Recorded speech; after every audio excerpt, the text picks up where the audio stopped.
You do what your heart says you have to.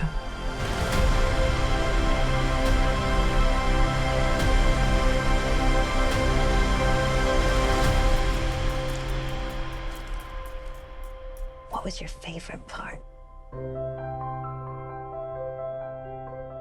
But now, my friends, I do want to move on to the next part of my stream, and that is my review for Steven Spielberg's The Fabelmans.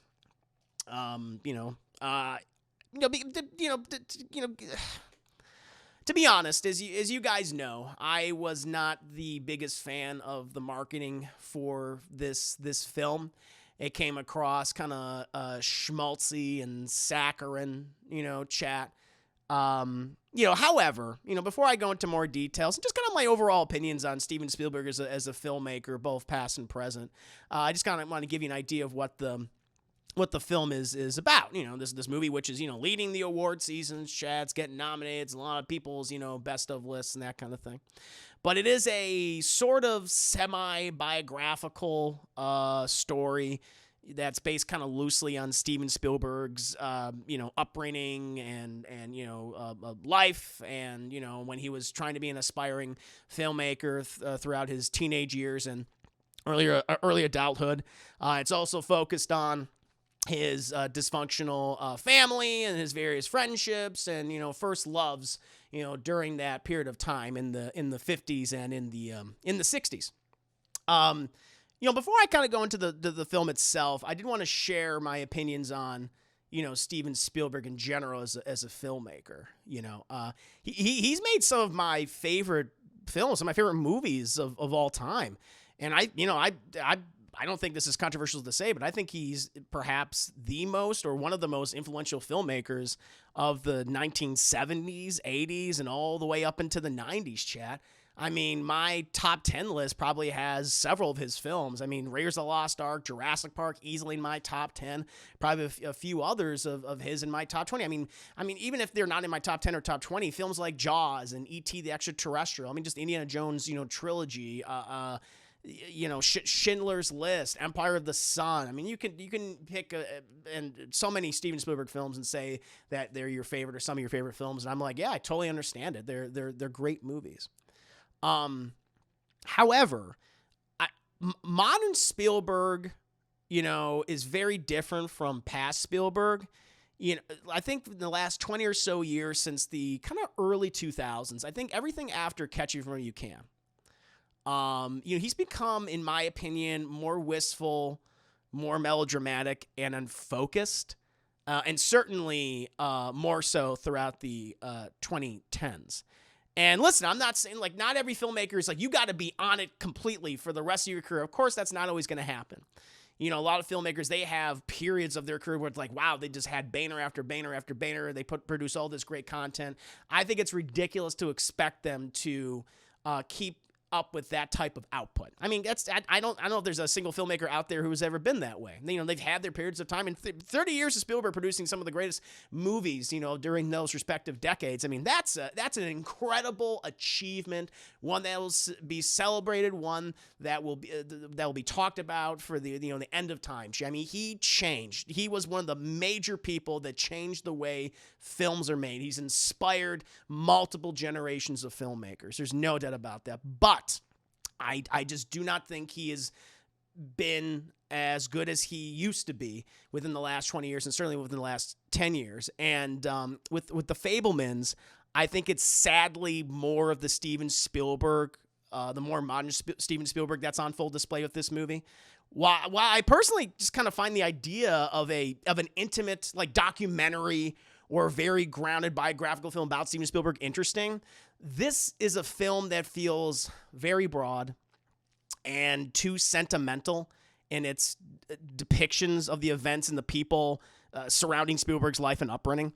Most of the events, and I would say characters, with a couple of exceptions, of course. There are definitely some exceptions in this movie, but not everything came across as very compelling to me. I think the film's tackling of things like anti-Semitism and parental dysfunction are very important, especially in regards to anti-Semitism. Like this past year, Chad, with just people just proudly announcing how anti-Semitic and what big, huge pieces of shit they are. It's like, no, that should be highlighted. That should be pointed out and going like saying that is wrong. So I do appreciate the film has something like that, especially nowadays. It needs to be said. But to me, like when the film gets into those aspects, it doesn't feel like it's weaved through the narrative very well. The movie has this slice of life structure, and I think that underserves it. It feels like everything's just happening one after the other. It's like Spielberg himself is going like. It's like he's talking to you and going like, yeah, this happened in my childhood. Oh, and then this thing happened in my childhood. And it doesn't feel like it's all through one narrative. It almost just feels like this is the section where we talk about my dysfunctional family. This is the section where we talk about my first love, which is very weird, and the anti-Semitism I went through. And this is me struggling as a filmmaker. Nothing felt like it didn't have a lot of connective tissue. It almost felt like mini movies for each section, and I think the performances are a mixed bag as well, but to be positive, I hope I'm saying this guy's name right. Gabrielle LaBelle, who plays the teenage, young adult Steven Spielberg. In the movie, they're the Spielbergs are the Fabelmans, and the Spielberg character is Sammy Fabelman. I think he does a very good job throughout the movie. His performance, I think, is one of the better ones. But really, it's Judd Hirsch. Like everyone's been talking about this. Judd Hirsch is the one who steals the entire film with the very short amount of screen time that he has. Like I don't think he even has 10 minutes. I think he has less than 10 minutes on this film. But he plays Sammy's great uncle in the movie, who is like a big point of inspiration for him. He's like this Hollywood guy who's been in the business for a long time. He's an ex-lion tamer, so he's, had different aspects of show business. And he just delivers this. There's this one point in the film when he delivers this monologue just about art and the sacrifice and how you're going to piss people off and it's going to ruin certain things within your life. But that's your passion. That's what you want to do. And if you have that passion, go for it. But just know going forward that these other things are also going to happen. All right. Like I'm not going to sugarcoat. It's kind of one of even though it's like this monologue, I'm not against monologues in general. It's the one point in the film that really came across the most honest to me. The one that didn't come across so broad. It really felt to me like, listen, I'm going to tell you what's going to happen to you if you go down this road. And I really liked that. That was great. Also, David Lynch.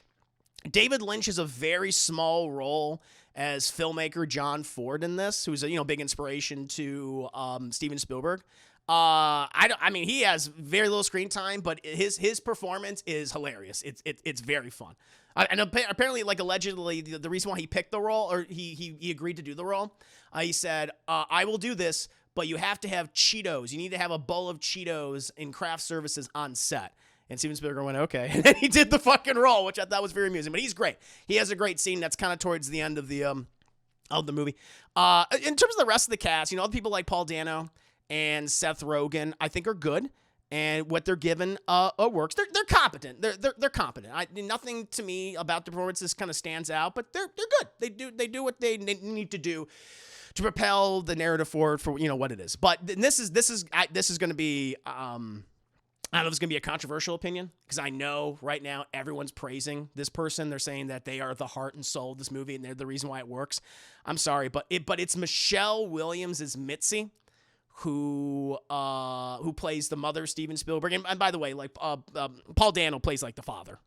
He plays the father, I think Bert, in the film. But it's Michelle Williams as Mitzi that I have the biggest issue with. Williams plays her so broad and so melodramatic throughout the film that she comes across as a cartoon character. Every time she has a scene, I was like, all right, here we go. I'm just preparing myself for this, she plays her so wacky and she's like manic. And I know that she's obviously inspired by Steven Spielberg's actual mother. I know that, who suffered from mania. But I don't know. I'm like, I know people who suffer from mania, and who can act manic. And I mean, the way that she was doing it, that to me did not come across very well. She was like a Looney Tunes character in that movie. And every time I'm just like, oh, okay, here we go. And the thing is, she's on screen a lot, and I just found her role obnoxious. And so I'm taken aback and surprised at the number of people who have been just praising her performance. I mean, she gets top billing in the movie. That people are saying that she's going to be nominated as a lead actress and things. I'm just like, wow. I don't know, that I'm just complete opposite, where everyone else, like, yes, the whole thing is melodramatic. Most of the film is melodramatic, and I think that's been something that's been affecting Steven Spielberg's filmmaking for the last 20 years. And it's frustrating because I'm like, you don't have to do this. Why are you playing everything so broad all the time? All right, I mean, it's your fucking life. It's your life. I feel like if it's your life, that's where you can be the most. I mean, if it's your life and you're directing your own life and you're writing for your own life, then you should be able to ground it. You would make it the most realistic out of anybody, you would think. And so the fact that he kind of makes it so over the top and wistful and melodramatic and in some cases obnoxious, certainly with Michelle Williams' character, who I think is ridiculous throughout the entire movie. It becomes a frustrating watch. So it's punctuated with these like really great moments, like with Judd Hirsch or with David Lynch. I'm like, yes, this is what I'm talking about. These kind of scenes I can see inspire budding filmmakers, and they go like, yeah, that's how I feel, and that's what I was told, and that's what I need to hear. Those are really good moments. It's just the rest of the movie, Spielberg's kind of going through like, yeah, this happened in my life, and then this thing happened, and there's no real connective tissue. It's just like, and then we're kind of at the end. I'm like, all right. And then we're featuring this, this revolving cast of people who become more and more ridiculous as the movie goes on. So it was, it's another film this year, which is the total, Oscar bait movie, the drama that's supposed to get all the attention this year and is seemingly the one that's going to get all the praise that I kind of felt doesn't really earn it. I mean, to each their own at the end of the day, but for myself, to me, it's another example of, I feel like Steven Spielberg he's indulging in some of the worst aspects of his filmmaking for the last 20 years. And where I do think this is probably better than some of the other stuff that he's done, like The Terminal and, the Post and things like that. But, this is nowhere near, I think, one of the best movies of the year. I think it just has too many problems, and the way in which he chooses to depict members of his family are just kind of, they don't come across as earnest at all. So for myself, I don't know, I'd probably give this like a standard rental. I think this is just, on a double toasted scale. I think Judd Hirsch is probably going to get nominated for an Academy Award. I feel like he deserves it. I can see Gabriel LaBelle being nominated for something. I think if I were to rank the performances, it's definitely Judd Hirsch, and then Gabriel LaBelle, and then David Lynch's as John Ford. But I mean, David Lynch is just barely in the movie. It's just like, yeah, it's a checklist. That's a great way to thank you, Senor Greenie. Yes, this movie feels like a checklist. It's like, all right, I'm gonna cover when I first saw a movie, check. Gonna cover the family dysfunction, check. Gonna cover the anti-Semitism I covered in high school, check. It's like that, and it didn't feel like it was weaved throughout the rest of the movie. It just felt like, all right, here's this scene, and then there's this scene, and then they don't really all kind of come together at the end. And I was like, all right. And that's where it felt like a slice of life film. So yeah, it was a bit frustrating and disappointing. But at this point, I don't know. I don't want to go in with this kind of bias, but that's what I'm often expecting from Spielberg nowadays. I feel like, when he was at the height of his creativity was decades ago, throughout the 70s, 80s, and 90s. And now, as he's gotten older, he's, I think his sensibilities and his tastes have changed. And they're just not clicking with me personally. Nothing's really coming across very well, with the exception of a couple of scenes and a couple of performances. So, yeah, overall, I found it to be a disappointing movie. So, it's a rental, chat. But that's just me. I know a lot of people love these. A lot of people this is best on their best of list. A lot of people listening to this is their favorite movie of the year. So, I'm very curious to hear from people who really did enjoy this movie. Why did you enjoy it so much? Let me know.